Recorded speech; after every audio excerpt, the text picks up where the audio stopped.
If you write all of your copy like you're texting your best friend, people will feel a kinship.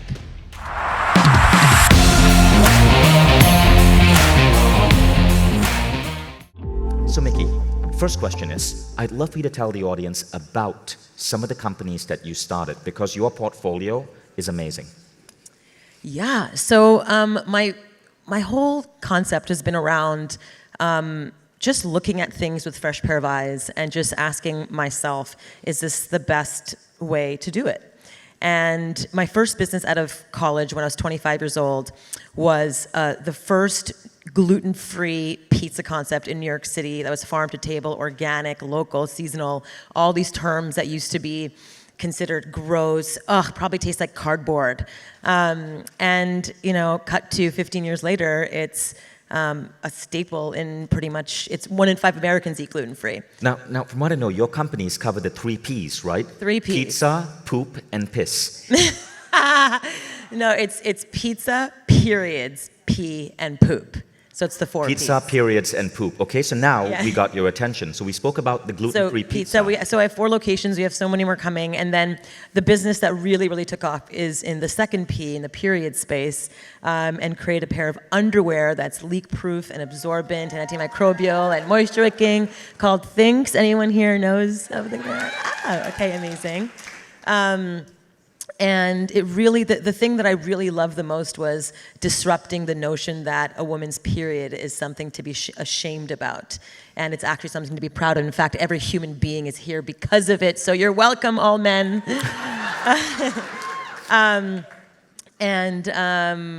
Yeah, and then the current P that I'm working on is the poop P. And it's really disrupting the American toilet category. I mean, a lot of people are here internationally and understand what bidets are, but in America, we still use dry paper. And the analogy that I love to give is, imagine if you jumped in your shower, didn't turn the water on, and just used dry toilet paper to wipe down your dirtiest bits. People would probably call you a little crazy, right? And so what I've invented and created is a simple, beautiful, aesthetically pleasing modern bidet that simply attaches to your existing toilet in 10 minutes, and it's super affordable. It's like $79. Right. And it takes 10 minutes to install, and it literally takes a gross, tree-killing, awful experience into this like dainty, you can sip champagne while you do it. It's just fantastic. So on that, as you continue speaking, one of the most amazing things about Miki is how she brands her companies. There's an advertisement that you created that made your bidet company go viral. We'd love to play that. So AV crew, perhaps we could get that on YouTube. What is the title of that ad? The one that, well, you could just pull up the Saturday Night Live. Just pull up Tushy Saturday Night Live.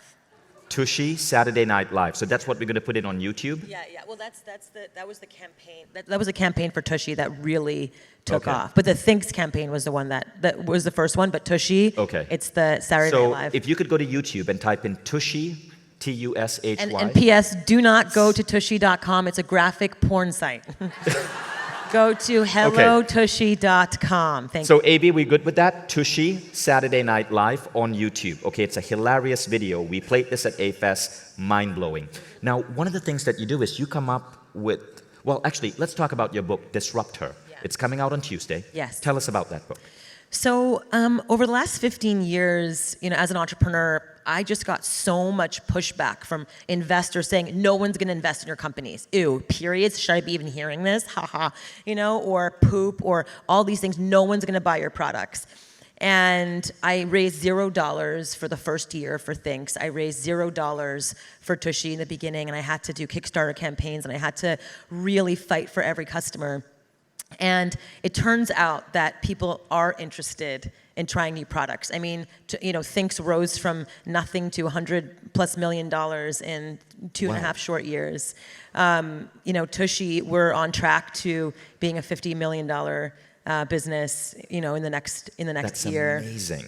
And so people are interested in challenging the status quo and trying new things. I mean, to date, we've helped save 2 million trees from getting flushed down the toilet.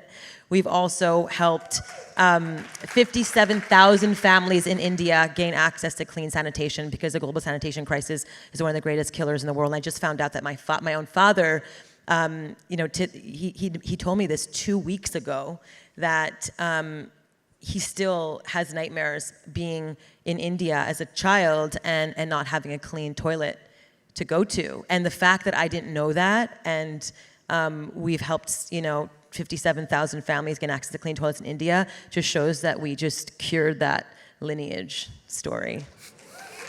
That's incredible. Now, it's really cool. What is it about your family that thinks so differently? Because your sister, now this was purely coincidental, but the winner of the Best Mentoring episode was Radha Agrawal, which is Miki's sister. Twin sister. Twin sister, right? Radha is the founder of Daybreakers. I have a line, which is, I have an identical twin sister. She's really hot. Like some guys are like, really, can I meet her? And I'm like, get out of my face, you're so dumb, forget it. So Radha created Daybreakers, which is amazing. But what is going on there? How did both of you as sisters end up being so remarkably creative and invent things that just don't exist?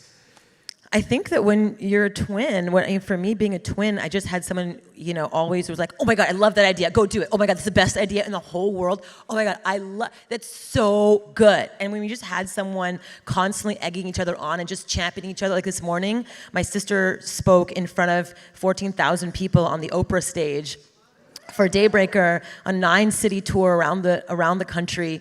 And I just stood there next to her, just crying in support of her. And I think like when she first started, early morning dance party, again, people were like, no one's ever gonna show up in the morning to dance at a club, sober, no less.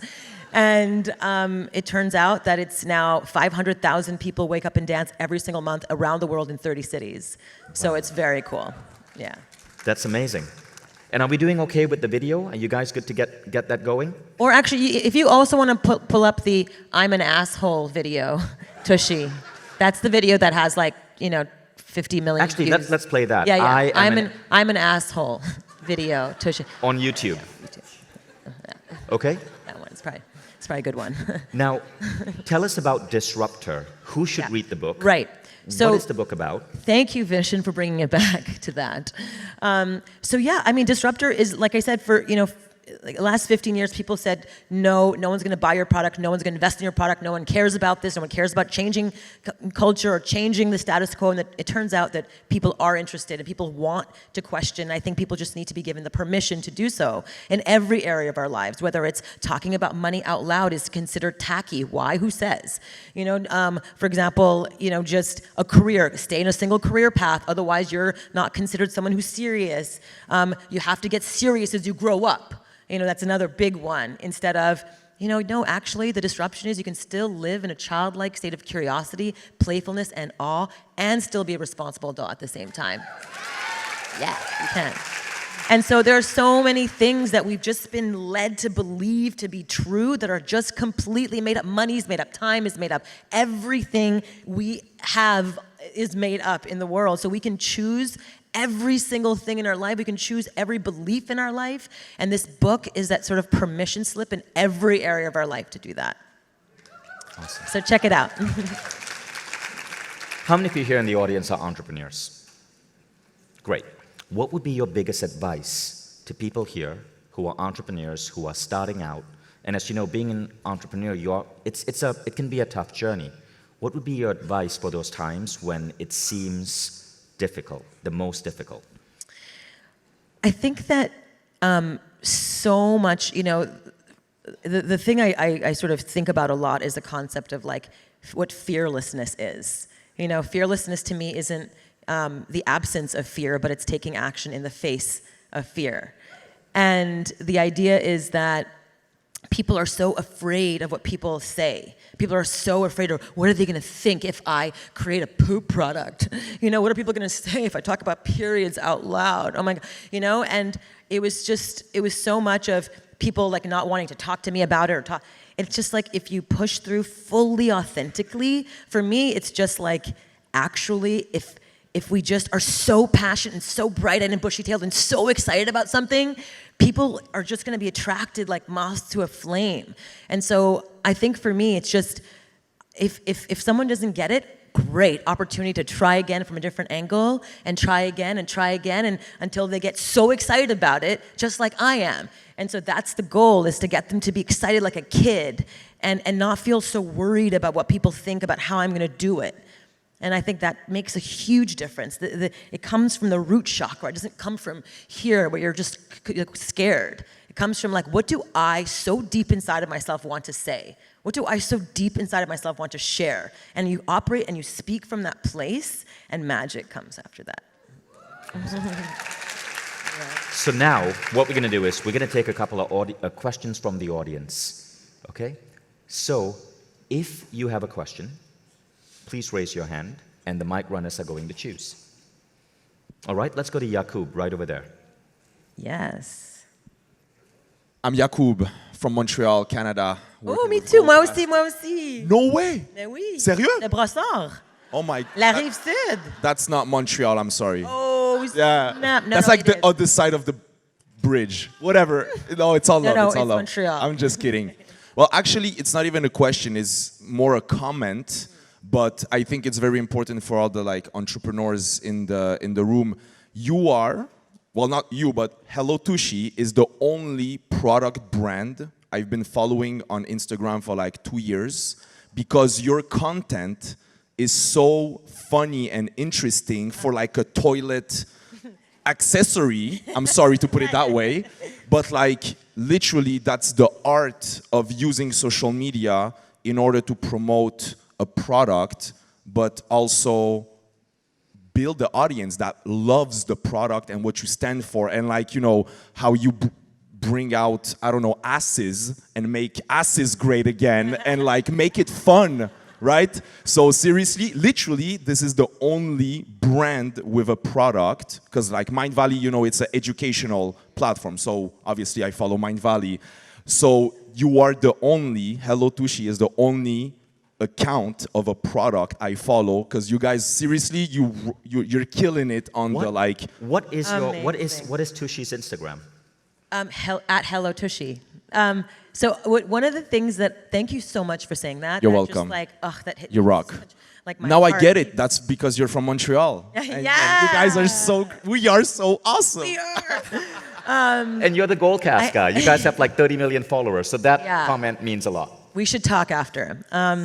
Yeah. So I mean, on that note, I do have a three-prong thesis around how to shift culture and how to use disruptive innovation, how to use a product to challenge society, and how to create a big company. And so the first of the three prongs, because it's kind of like a tripod. You know, if you only have two of the three, it falls down, or one obviously doesn't work. You need the three to really anchor a shift in the way people think about something that they would otherwise not want to think about. So the prong number one is best-in-class product. It has to be a best-in-class product no matter what. And that's not like, it's good enough, it's best-in-class, and you have to iterate until it's a best-in-class. Number two is considered artful design across every touch point of your brand. I love these awards. I love all the things. You guys care about design, and it's important. People care about design. I mean, why is Apple crushing everyone else? Because they care about design and fonts. These things matter. Colors. You know, the way people feel, like the way we think about every single piece of advertising and content that we create is from a place of art. Is this art? This is not this is not an advertisement. This is art. And so the second prong, it has to be considered artful design from every touch point, whether it's our website, our posters, whether it's our packaging, whether it's the product itself, whether it's every single thing that we do, we look at it from a lens of art. And then the third prong is accessible, irreverent language. And the way, you know, people often overthink things. It's like they get so in their heads, and it's technical and clinical and medical and academic, and it's just so, versus, does it really work? Why do I need it? What is this point? And the way you want to be talked to is like you're texting your best friend. And so the way I think about the way we write, and you're like, oh, it's funny, it's because when we text our best friends, we're like, we just kind of like are careless, a little silly. We write like, we just kind of write from our own authentic voice, right? We're not like, what do our customers want us to say? How do they want us to say it? And so it's really, really from a place of pure authenticity. Like, how do I text my best friend? And so if you write all of your copy like you're texting your best friend, people will feel a kinship to it. People will feel different with it. And I know that from my personal experience with all of my brands, where I tried to be initially not myself. And like anything else, people are like, when you're not yourself and you meet someone, they're like awkward. You feel awkward because they're awkward and it's all weird. But then when you meet someone who's like so themselves and so comfortable in their skin, then you're just like, wow, what a great connection. I felt so good with them. And that's what it's like, because someone when they're looking at your piece of content or advertising, they're a person. Just like you or me, they're not just a dollar and cents or a 0 and 1. They're a human being, and so they want to be talked to like you talk to your best friends. And so that has changed so much when we started again talking from our best friend texting voice, and from an artful design, and from a constantly, consistently iterating our product. And in my book, I talk about, it's not about being perfect, but it's the iteration is the perfection. It's the iterative process that's perfect. It's constant, ever changing. Being perfect is boring. I know, certainly. No, I don't. I'm just kidding. So boring. No, but it's the constant improvement and the growing, and that's what's perfect. That's beautiful. I love that answer. I wish I wasn't sitting here so I could actually take notes. So we'll take another question from the audience. And again, mic runners, I'll let you choose. Now, it sounds like we're not going to be able to play the video, I'm an asshole, but I want you to Google that, because it's really worth watching. It's like an asshole character who's like a butthole, kind of like, and the face is like, and base is like in the butt, and the idea is that like this character like acts out when she's not clean. Like when she's a dirty like butt, she acts out like an asshole, and it's just really funny. So I want you to get on Google on your phone. And it only cost us $13,000 for this whole video, and it's returned millions. And it's one of the most genius ads I've ever seen. So Canadian. Google I'm an asshole, okay? Get the video there, watch it later. Don't forget to delete your Google search history after you Google I'm an asshole, because that would be awkward if your partner sees that on your phone. And you will witness one of the most brilliant advertising I've ever seen for only 30,000 Canadian dollars. 13,000. 13,000 Canadian dollars. Amazing. Next question. Hi, my name is Vera. I'm from LA. And I'm not at all surprised that dudes gave you a hard time, because shocker, right? But what about women? How did other women treat you? Because I find that sometimes when you get to a certain level, women that you thought would totally boost you up are so excited to knock you down. So I'd like to know. Do I know something about that?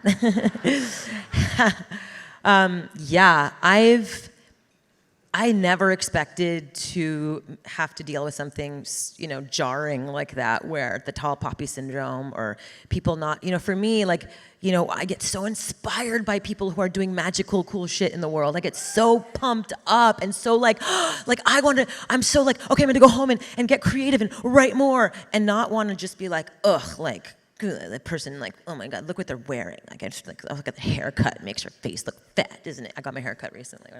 And so, whatever, just like there's this weirdness around success. And I think for women especially, since literally like less than 2 generations ago, women were still in the kitchen and still like under the thumb of the patriarchal preconditioning, which by the way, most men are part of as well, or victims of as well. And so it's just sort of, it's like, for me, when I meet someone in that space, I'm back, like, asked me 2.5 years ago, and I'd been like, all right, let's do this, and I was not, as gracious, and I did, from my experience, I got really, I had an experience where it was a really challenging, crushing experience in business, where, things were said that were just so twisted, it was just so much, and I just, at first, was just so taken aback and so hurt and so, like, confused. And then I realized, oh my God, like, they're all just little kids just wanting to be seen and heard, and when they're not, they just lash out and act out. And that's just, and now, like, I just send them more compassion, more love, more connection, more attempt to inspire them even more, and if they're not ready, that's okay, and I just sort of move on. And then, and just send them a little heart emoji. I got an email the other day from someone who I sent out an email, and someone wrote a snarky, just a snarky response. And I wrote back, and they were so shocked that I wrote back, but I was just like, hey, is everything okay? It seems like it, I'm here to listen, basically. And then she wrote back, she's like, oh my God, I'm so sorry. I wrote that really late at night, and I was just going through a really hard time, and I'm really sorry. But I think it was just someone wanting to feel seen, and so that's most of it. And now everyone is so lonely behind their phones that all they can do is troll. So for me, I just hang out with the people with high vibration, high frequency, stay as high and holy shit, we're alive as possible, and hope that the others will follow. Awesome. Thank you, Miki. Please give Miki Agrawal a big round of applause.